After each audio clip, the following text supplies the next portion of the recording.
Hello everyone, welcome to result Guru. सभी का result गुरु के प्लेटफॉर्म पर तहे दिल से बहुत बहुत स्वागत है। तो आज हम डिस्कस करने वाले हैं, आपने सुना होगा कि सुप्रीम कोर्ट ने कुछ शब्दों पर रोक लगा दी गई है। उनकी जगह दूसरे शब्द इस्तेमाल करने के लिए बोला गया है कि ये वर्ड्स अब से यूज नहीं होंगे, ये वर्ड्स क्या है अब से यूज नहीं करे जाएंगे, उनकी जगह दूसरे वर्ड्स यूज करे जाएंगे। तो उनके बारे में डिस्कशन करेंगे कि सुप्रीम कोर्ट ने किन किन शब्दों पर रोक लगाई है और उनकी जगह हमें कौन कौन से शब्द चुनने होंगे, कौन कौन से शब्द हमें बोलने होंगे। तो मेनली सुप्रीम कोर्ट ने, जो सुप्रीम कोर्ट के हमारे जज हैं, सबको ही पता है, चंद्रचूड़ जी, उन्होंने क्या कहा है, उन्होंने ये चीज बोली है कि अपने जो उनके कोर्ट से रिलेटेड सारे लोग हैं, जजेस हैं, वकील हैं, जो सभी लोग हैं, वो कोर्ट में क्या लैंग्वेज यूज होनी है उसके लिए एक हैंडबुक बनाई गई है। 30 पेजों की ये हैंडबुक है। इसका नाम भी आपको दिख रहा होगा, इसके नाम से आपको पता चल रहा होगा कि इसके अंदर क्या है। इसके नाम में लिखा है कॉम्बेटिंग जेंडर स्टीरियोटाइप्स। तो जो स्टीरियोटाइप्स की चीजें होती हैं, जो स्टीरियोटाइप्स वर्ड का भी मैं आपको मतलब बताऊंगी। स्टीरियोटाइप जो लैंग्वेज हम यूज करते हैं, उस लैंग्वेज को रोकने के लिए ये हैंडबुक तैयार करी गई है और बताया गया है कि इसमें जो शब्द दिए गए हैं वो शब्द हमें आज से यूज नहीं करने हैं, कोर्ट में वो शब्द यूज नहीं किए जाएंगे और वो शब्द हम लोगों को अपनी नॉर्मल लाइफ में भी यूज नहीं करने हैं। ठीक है, तो देख लेते हैं कि कौन कौन से शब्द हैं और कौन कौन से चीजों को सुप्रीम कोर्ट ने मना करा है अब से। और ये एक बहुत अच्छी चीज है कि इस चीज पर भी किसी ने ध्यान दिया है, इस चीज पर भी किसी ने ध्यान दिया है कि विमेन को लेकर स्टीरियोटाइप की चीजें कितनी बढ़ गई हैं। और स्टीरियोटाइप होता क्या है इसमें भी बताया गया है। मैं भी आपको बता देती हूँ कि स्टीरियोटाइप एक्चुअली वर्ड का मतलब क्या है। स्टीरियोटाइप होता है कि किसी भी पर्सन को लेकर, किसी भी इंसान को लेकर या फिर किसी भी चीज को लेकर आप एक इमेज बना लेते हैं कि ये तो ऐसी ही है। ठीक है, ये तो ऐसी ही होता है, इनके साथ तो ऐसा ही होता है, ये लोग तो यही खाते हैं, ये लोग तो यही करते हैं। तो एक कम्युनिटी को फोकस करके या एक जेंडर को फोकस करके, एक चीज को फोकस करके आप क्या करते हो, इमेज बना लेते हो कि यहाँ पे ये तो ऐसा ही होता है, उसे कहते हैं स्टीरियोटाइप। जैसे एक वुमेन को क्या कहा जाता है कि भाई वुमेन जो है वो बहुत काइंड हार्टेड होती है, बहुत कंपैशनेट होती है। तो भाई खाली वुमेन ही थोड़ी ना होती हैं, मैन भी हो सकते हैं, बहुत सारे आदमी भी ऐसे होते हैं जो कंपैशनेट या काइंड होते हैं। या फिर आपने सुना होगा कि अरे भाई लड़कियों की तरह क्यों रो रहे हो, बच्चों से कहा जाता है छोटे छोटे, लड़कियों की तरह क्यों रो रहे हो। तो ये एक स्टीरियोटाइप हो गया। सबको लगता है कि खाली लड़कियां ही रोती हैं, मगर रोते क्या है, बच्चों में आदमी भी रोते हैं और बड़े बड़े आदमी भी रोते हैं। तो ये एक रोना जो है एक इमोशन है जो कि किसी भी ह्यूमन बीइंग के साथ हो सकता है। एक इमोशन है जो लड़के को भी आएगा, लड़की को भी आएगा। किसी के साथ बुरा होगा तो लड़के की आंख से भी आंसू बहेंगे और लड़की के भी। इसमें कुछ ये नहीं है कि आप लड़के हो तो आप रो नहीं सकते हो, है ना। तो इसी बेस पर क्या है, कुछ चीजें सुप्रीम कोर्ट ने नोटिस में लेकर आई हैं कि क्या वर्ड्स हमें लड़कियों के लिए, विमेन के लिए यूज करने हैं और कौन से नहीं करने हैं। ये मेन फोकस करता है विमेन के ऊपर। ठीक है, आइए देख लेते हैं कौन कौन से शब्द हैं जो यहाँ पर मेनली फोकस किए गए हैं। ये शब्दों की एक लिस्ट दी गई है, इन लिस्ट के अकॉर्डिंग हमें बात करनी है। पहला अगर वर्ड देखेंगे तो अडल्ट्रेस वर्ड दिया हुआ है। अडल्ट्रेस की जगह हम कौन से वर्ड क्या यूज करेंगे, वुमेन, क्या लिखा है, women who has engaged in sexual relation outside of marriage. वो वुमेन जिसके सेक्सुअल रिलेशनशिप हैं कहां से, शादी के बाहर, मतलब शादीशुदा होते हुए भी सेक्सुअल रिलेशनशिप है, उसे हम इस तरीके से बोलेंगे, उसे हम अडल्ट्रेस का वर्ड उसके लिए हम यूज नहीं करेंगे। जैसे दूसरा शब्द है अफेयर। अब कहते हैं कि इसका इससे अफेयर चल रहा है, तो अफेयर वर्ड बिल्कुल मना कर दिया गया। अफेयर वर्ड यूज नहीं करना है। कोर्ट में भी क्या यूज करना है, रिलेशनशिप आउटसाइड ऑफ मैरिज, शादी के बाहर से, शादी के अलावा भी किसी का रिलेशनशिप होना, शादीशुदा होते हुए भी किसी का रिलेशनशिप होना यूज करेंगे। अफेयर वर्ड हम वहां पे यूज नहीं करेंगे। तीसरा देख लेते हैं बास्टर्ड। बास्टर्ड बहुत से लोग यूज करते हैं, मतलब नाजायज। बास्टर्ड का मतलब होता है कि नाजायज कहना किसी को, वो मना है कि आप बास्टर्ड वर्ड अब से यूज नहीं कर सकते हैं। उसकी जगह हमें क्या यूज करना है, हमें करना है नॉन मैरिटल चाइल्ड और a child whose parents were not married. ठीक है, या तो नॉन मैरिटल चाइल्ड कहेंगे या फिर ये कहेंगे कि ऐसा बच्चा जिसके माँ बाप जो हैं वो शादीशुदा नहीं है। आगे देख लेते हैं क्या दिया है, biological sex, biological male, biological female. तो जैसे कहते हैं कि बायोलॉजिकली मेल है या फीमेल है, नहीं, ऐसा नहीं बोलना है। क्या बोलना है, sex assign and at birth, birth के टाइम में जो सेक्स असाइन किया गया था इस तरीके से बोलना है। हम वहां पर ये नहीं बोलेंगे बायोलॉजिकल मेल है या बायोलॉजिकल फीमेल है। अब देख लेते हैं बाकी अगली चीज, बोल रहा है बॉर्न अ गर्ल बॉय, वही चीज है असाइन फीमेल और मेल एट बर्थ, ठीक है। फिर है करियर वुमेन, करियर वुमेन को भी क्या बोलना है, वुमेन ही बोलना है, उसमें भी कोई डिफरेंशिएट नहीं करना है कि करियर वुमेन, क्या करियर मैन कहा जाता है कभी भी? अगर कोई आदमी जॉब कर रहा होता है क्या उसे कहते हो कि करियर मैन है? नहीं, क्योंकि क्या लगता है कि भाई सारे मैन ही क्या होते हैं, करियर ओरिएंटेड होते हैं, मगर वुमेन कुछ होती है, ऐसा कुछ नहीं है, ठीक है। तो यहाँ पर हमें करियर वुमेन नहीं बोलना है, हमें सिर्फ वुमेन का ही वर्ड यूज करना है। आगे देख लेते हैं कार्नल इंटरकोर्स, कार्नल इंटरकोर्स की जगह हमें सेक्सुअल इंटरकोर्स यूज करना है। चेस्ट वुमेन की जगह हमें वुमेन ही यूज करना है। इस टाइप के जो वर्ड हैं, जैसे कि आपके चेस्ट वुमेन है, या फिर आपके क्या आ गए हैं और कौन से हैं, या फिर आपके इजी वर्च्यू वुमेन यूज किया जाता है, फॉलन वुमेन यूज किया जाता है, हार्लोट वर्ड यूज किया जाता है। ये सारे किसके लिए यूज किए जाते हैं, ऐसी औरतों के लिए जो सेक्स में कहीं ना कहीं इन्वॉल्व होती हैं, तो उनके लिए क्या है, ऐसा हमें कोई शब्द इस्तेमाल नहीं करना है, हमें उनके लिए वुमेन वर्ड ही यूज करना है, ठीक है। और देख लेते हैं, जैसे यहाँ पर दे दिया है चाइल्ड प्रोस्टिट्यूट, तो चाइल्ड प्रोस्टिट्यूट हम नहीं कहेंगे, क्योंकि कोई भी बच्चा प्रोस्टिट्यूशन में खुद तो नहीं जाएगा ना, कोई भी बच्ची प्रोस्टिट्यूशन में खुद नहीं जाएगी, कोई भी बच्चा प्रोस्टिट्यूशन में खुद से नहीं जाएगा, तो हम उसे चाइल्ड प्रोस्टिट्यूट क्यों कहेंगे? हम उससे क्या कहेंगे, हम उससे कहेंगे child who has been trafficked, जो बच्चा ट्रैफिकिंग में फंस गया था उसे हम कहेंगे क्या, ऐसे बच्चे को हम क्या कहेंगे कि वो बच्चा जो ट्रैफिकिंग में फंस गया था, हम इस तरीके से यूज करेंगे, हम उसे चाइल्ड प्रोस्टिट्यूट वर्ड नहीं देंगे। अगला देख लेते हैं कॉन्क्यूबाइन कीप, कॉन्क्यूबाइन या फिर कीप को भी हम क्या बोलेंगे, women with whom a man has had romantic और sexual relationship outside of marriage, वही चीज है, ठीक है। बाकी देख लेते हैं dutiful wife, faithful wife, good wife, obedient wife. अरे भाई ये क्या है ना, ये एक चीजें बना ली हैं कि वाइफ जो है वो हमारी वाइफ कैसी है, भाई बहुत ओबीडियंट है ना, बहुत ऐसी है, बहुत फेथफुल है। तो क्या ये वाली चीजें मैन के लिए नहीं होती हैं? ये वाली चीजें तो सबके लिए होती हैं कि ओबीडियंट मैन भी हो सकता है, फेथफुल मैन भी हो सकता है, खाली वुमेन से ही क्यों उम्मीद है कि वुमेन ही खाली फेथफुल या फिर ओबीडियंट होगी? दोनों ही ओबीडियंट हो सकते हैं, ये क्वालिटी है जो मेल में भी हो सकती है, फीमेल में भी हो सकती है, खाली फीमेल की क्वालिटी नहीं है, इसलिए ऐसे शब्दों को भी बोलना मना करा है, सीधा वाइफ बोलेंगे, ठीक है, सीधा वाइफ बोलेंगे। इजी वर्चू का मैंने आपको बता दिया है। ईव टीजिंग, ईव टीजिंग, देखो ईव टीजिंग बहुत नॉर्मल सा लगता है कि सड़क पे चलते फिरते किसी ने छेड़ दिया है, टीजिंग मतलब टीज करना मतलब छेड़ना, तो वहां पर सुप्रीम कोर्ट में क्या चेंज बदलाव करा गया है कि ईव टीजिंग नहीं बोलेंगे, बोलेंगे स्ट्रीट सेक्सुअल हैरेसमेंट, ठीक है, स्ट्रीट सेक्सुअल हैरेसमेंट बोलेंगे कि स्ट्रीट पर सेक्सुअल हैरेसमेंट किया जा रहा है, ताकि इस शब्द को क्या मिले, थोड़ी सी ज्यादा इंपॉर्टेंस मिले और इससे ज्यादा गंभीरता से लिया जाए कि ये एक गंभीर क्या है, ये एक गंभीर प्रॉब्लम है, ये कोई छोटी मोटी प्रॉब्लम नहीं है कि ईव टीजिंग हो गई, सड़क पे चलते फिरते जो है किसी ने सीटी मार दिया, कुछ कर दिया, ये क्या है, एक तरीके का सेक्सुअल हैरेसमेंट ही होता है, ठीक है। और देख लेते हैं फेगोट, फेगोट का क्या क्या दिया गया है, accurately describe the individual sexual orientation. हम क्या बोलेंगे, या तो होमोसेक्सुअल बोलेंगे या बायसेक्सुअल बोलेंगे, हम इसे क्या नहीं बोलेंगे, फेगोट नहीं बोलेंगे। हम फेगोट का मतलब क्या होता है, जैसे हम बोलेंगे ये तो गे है या फिर क्या है लेस्बियन है, नहीं, हमें ऐसे वर्ड्स यूज नहीं करने, हमें क्या यूज करना है, होमोसेक्सुअल, बायसेक्सुअल, इस तरीके से हमें वर्ड यूज करने हैं। और देख लेते हैं फॉलन वुमेन, फॉलन वुमेन भी नहीं, वुमेन ही यूज करना है। फॉलन वुमेन मतलब जो वुमेन जो है वो सेक्स में कहीं ना कहीं इन्वॉल्व होती है, तो उसे हम फॉलन वुमेन नहीं कहेंगे, सिर्फ वुमेन वर्ड यूज करा जाएगा कोर्ट में उसके लिए। अब है फेमिनिन हाइजीन प्रोडक्ट, तो फेमिनिन हाइजीन प्रोडक्ट्स नहीं बोलेंगे, हम क्या बोलेंगे, मेंस्ट्रुअल प्रोडक्ट्स बोलेंगे, जो प्रॉब्लम है मेंस्ट्रुअल प्रॉब्लम है तो मेंस्ट्रुअल प्रोडक्ट्स बोलेंगे, है ना। आगे देख लेते हैं फोर्सेबल रेप। अब रेप क्या होता है भाई, फोर्सेबल ही तो होता है, रेप अगर किसी का होगा तो वो जबरदस्ती ही किया जाएगा, तो उसके लिए फोर्सेबल क्यों वर्ड यूज कर रहे हैं, फोर्सेबल नहीं, सीधा का सीधा रेप ही बोला जाएगा, ठीक है। हार्लॉट भी नहीं बोलेंगे, वुमेन बोलेंगे सीधा सा।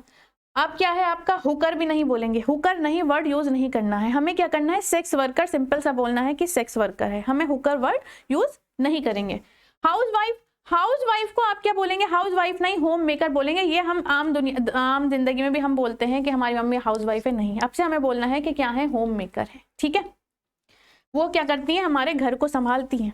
अगला देख लेते हैं इंडियन वुमेन वेस्टर्न वुमेन। हमें इंडियन वुमेन वेस्टर्न वुमेन क्या होता है, जिसने इंडियन कपड़े पहन रखे हैं, जिसने सूट पहन रखा है वो इंडियन वुमेन हो गई, जिसने जीन्स टॉप पहन रखा है वो वेस्टर्न वुमेन हो गई। नहीं, उसके लिए भी हम क्या यूज करेंगे, सिर्फ वुमेन ही यूज करेंगे। ठीक है, चलिए आगे देख लेते हैं। इस तरीके के और भी वर्ड हैं। लेडी लाइक नहीं यूज करेंगे, क्या बोलेंगे, use a gender neutral description of behaviour और करेक्टरिस्टिक। हम उसके करेक्टरिस्टिक ही बोलेंगे, जो करेक्टरिस्टिक है, जैसे अम्यूजिंग है या असर्टिव है, जो भी करेक्टरिस्टिक है वो बोलेंगे।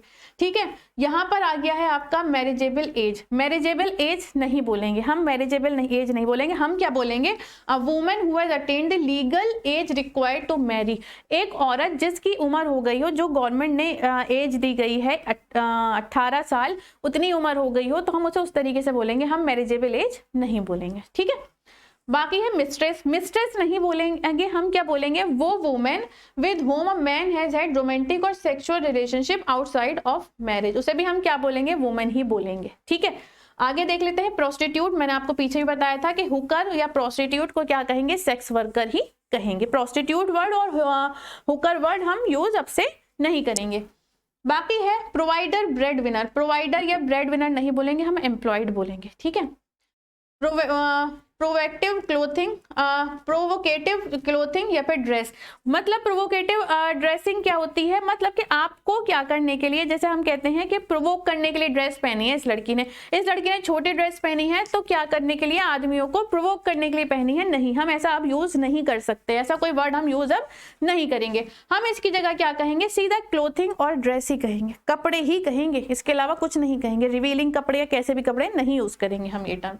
ठीक है, अब क्या है, रेविश्ड। रेविश्ड नहीं कहेंगे, सीधा का सीधा कहेंगे कि सेक्सुअली हैरेस्ड है या असॉल्टेड है या रेप्ड है। रेविश्ड वर्ड यूज नहीं किया जाएगा। ठीक है, अब क्या है, सेडक्ट्रेस। सेडक्ट्रेस भी नहीं बोलेंगे, सीधा का सीधा वुमेन बोलेंगे। जो सारी की सारी वुमेन जिनका सेक्स से कहीं ना कहीं रिलेशन है, उसे हम वुमेन ही बोलेंगे। हम इस तरीके से उसे कोई भी आप शब्द या फिर इस तरीके के वर्ड्स हम यूज नहीं करेंगे। ठीक है, स्लट, देखो स्लट को भी क्या बोल रहे हैं, वुमेन ही बोल रहे हैं।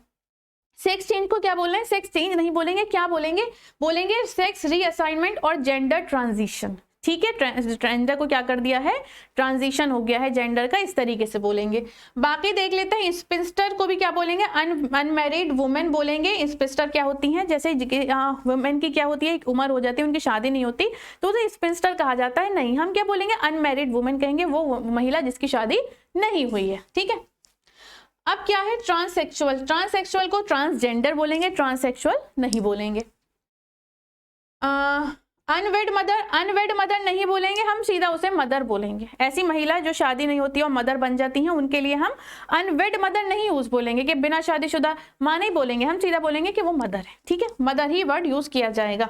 वायलेटेड, वायलेटेड नहीं बोलेंगे। अगर किसी को वायलेटेड मतलब किसी के साथ बुरा कर देना, किसी महिला के साथ बुरा कर देना, उसे हम वायलेटेड नहीं बोलेंगे, उसे हम बोलेंगे सेक्सुअली हैरेस्ड या फिर रेप्ड। ठीक है, होर, होर फिर वही बात आ गई, होर नहीं बोलेंगे, वुमेन ही बोलेंगे। Women of loose morals, easy virtue, ये सारी चीजें जो भी हम ऊपर पढ़ चुके हैं, मैं आपको बता चुकी हूं, उन्हें क्या बोलेंगे, हम वुमेन ही बोलेंगे। तो ये सारी चीजें सुप्रीम कोर्ट ने वुमेन को मद्देनजर रख के कही गई हैं। आपने भी देखा होगा कि बहुत से लोग सड़क पर गाली दे देते हैं, और वहां उस गाली में क्या किसी आदमी का जिक्र होता है, नहीं, उसमें क्या होता है, आपकी माँ या बहन का वर्ड ही यूज किया जाता है। तो इन चीजों को हटाने के लिए, इन चीजों को दूर करने के लिए, सोसाइटी से इन चीजों का इम्पैक्ट हटाने के लिए सुप्रीम कोर्ट ने ये एक स्टेप लिया है कि आप अपनी लैंग्वेज में सुधार करो, क्योंकि जो हम बोलते हैं वो हमारी पर्सनैलिटी पे जरूर असर डालता है। ठीक है, जो हम बोलते हैं वो हमारे सबकॉन्शियस दिमाग में असर डालता है ना। अब आपके सबकॉन्शियस माइंड में क्या है, पुराने तरीके से, पुराने हिसाब से चला आ रहा है, पुराने जमाने से आपने भी देखा होगा, यही जो मैंने आपको एग्जाम्पल दिया कि भाई रो मत, रोती तो लड़कियां हैं। क्या ऐसा कॉन्सेप्ट पुराने लोगों को पता है कि लड़कियां ही रोती हैं, लड़के नहीं रोते हैं? नहीं, उनके सबकॉन्शियस माइंड में ये चीज बैठ गई है कि भैया लड़कियां ही रोती हैं, जो लड़के रोते हैं वो लड़कियों जैसे होते हैं, उनमें लड़कों वाली मैनली चीज नहीं होती है। तो ये वाली चीजें हटाने के लिए ही क्या किया है, सुप्रीम कोर्ट ने ये इंपॉर्टेंट स्टेप उठाया है, जो अब तक किसी ने नहीं उठाया था। ये बहुत बड़ा, बहुत इंपॉर्टेंट स्टेप है जो अब उठाया गया है। बाकी देख लेते हैं, बाकी इस बुकलेट में क्या क्या दिया गया है।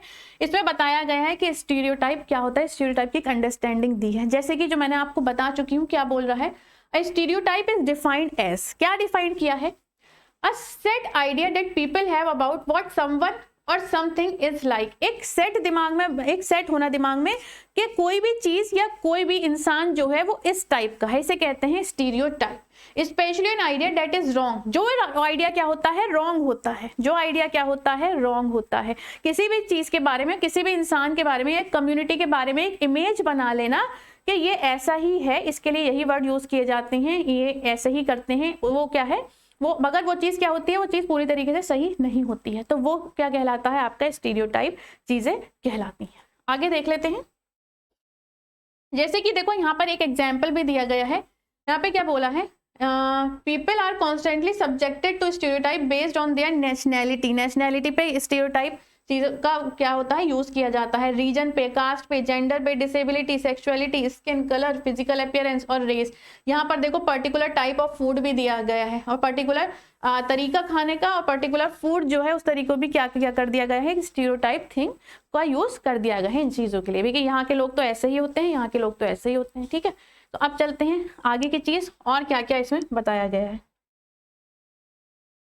इसमें अगर हम देखेंगे तो यहाँ पर देखो क्या दिया गया है कि स्टीरियोटाइप क्या है और रियलिटी क्या है ना, उसके बारे में थोड़ा सा डिस्कशन कर लेते हैं। जैसे कि बोल रहा है कि we men are overly emotional, illogical and can not take decision. कि वीमेन क्या होती हैं, स्टीरियोटाइप में क्या है कि वीमेन क्या होती हैं, ओवरली इमोशनल होती हैं, वो बेवकूफ होती हैं, यही तो यूज किया जाता है कि वो बेवकूफ होती हैं, वो डिसीजन नहीं ले सकती हैं। भाई उनमें इतनी अकल ही नहीं होती कि वो डिसीजन लेती है, उनमें क्या है, दुनिया की कोई खबर ही नहीं होती उन्हें कि वो इंपॉर्टेंट डिसीजन ले सकें। ये होती है स्टीरियोटाइप थिंग।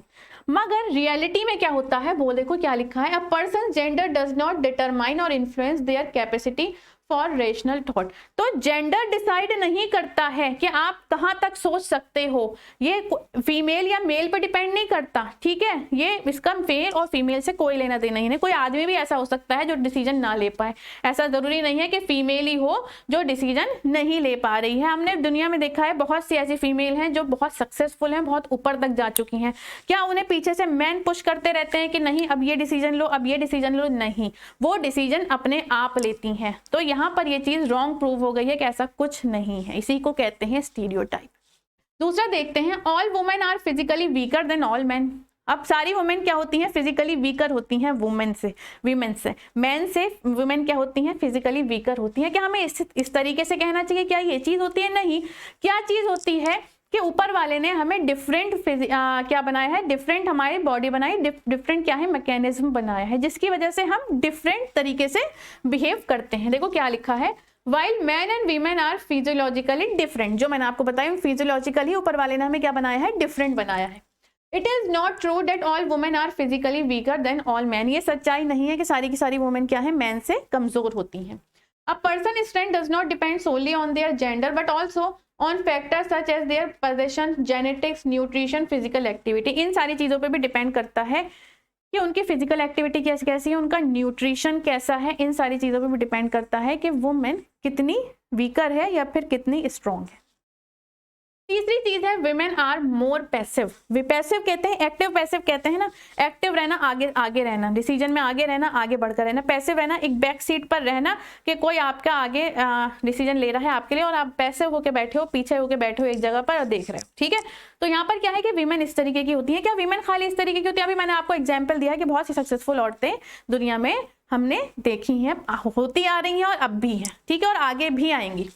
तो देखो, people display a wide range of personality trait. लोग अलग अलग तरीके की पर्सनैलिटी क्या है, होती हैं लोगों की अलग अलग तरीके की। मैन की भी होती हैं, वुमेन की भी होती हैं। Both man and women can be passive. दोनों के दोनों पैसिव हो सकते हैं। बहुत से आपने आदमियों को भी देखा होगा जो बैक सीट पर बैठे रहते हैं और उनकी बीवियां होती हैं या जो बहनें या माएँ होती हैं वो आगे बढ़कर कोई डिसीजन लेती हैं। तो इससे कोई मतलब नहीं है वीमेन का या फिर मैन का। देख लेते हैं और क्या है।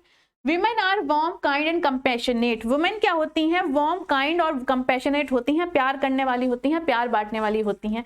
जबकि compassion क्या है, compassion is an acquired characteristic that is unique to every individual. Compassion क्या है, हर इंडिविजुअल में क्या है, अलग तरीके से पाया जाता है। कंपैशन किसके अंदर हो सकता है, एक आदमी के अंदर भी हो सकता है। एक आदमी के अंदर भी आपने देखी होंगी, बहुत सारी वीडियो तो यूट्यूब पे चल रही हैं कि एक आदमी को कंपैशन है, किससे कंपैशन दिखा रहा है, किसी कुत्ते से कंपैशन दिखा रहा है, उसने कुत्ता पाल रखा है, उसे कंपैशन दिखा रहा है। तो क्या आदमी को कंपैशन नहीं है, उसने वैसे ही पाल रखा है? क्या वो आदमी काइंड नहीं है?